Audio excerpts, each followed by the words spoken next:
So, dahil sinigalilig to yan mga agian diyan. Oh? Yan, ang taxi nila. Ang ganda. Taxi! Punta kami dun sa ano? Punta kami dun sa may harbor para kumain. Kaya lang mahal. Mahal dito yung taxi nilang cute.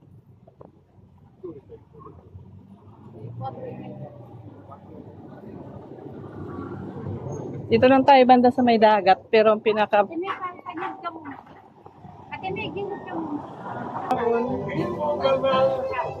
puro mga lemon, karamihan kasi ang dami lang lemon dito, asin. Mga lemon. Lemon, olive, yun ang mga product dito. Mga prutas. Ang gaganda ng mga paninda nila, mga souvenir. Puro mga made in Italy. Oh, ito ko to, mga perfume. 25. Ito rin, mga candles. Ang cute. Ito may sabon.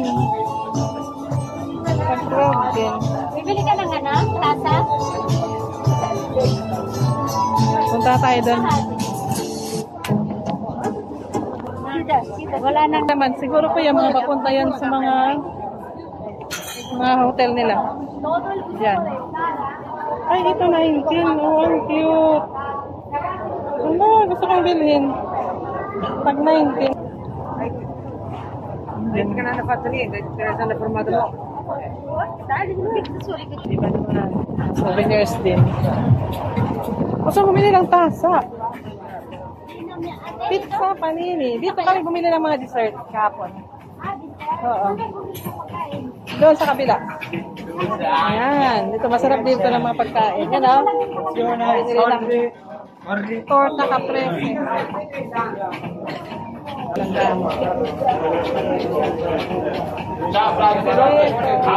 Nai-intriga talaga ako dyan sa mga lahat dito nang napunta kami, lemon. Yan mga lemon yan.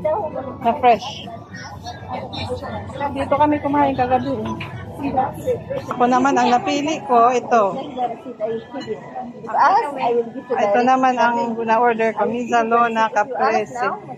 Para maraming cheese. Gusto ko, para matikman ko naman. Pang Italian talaga na pagkain.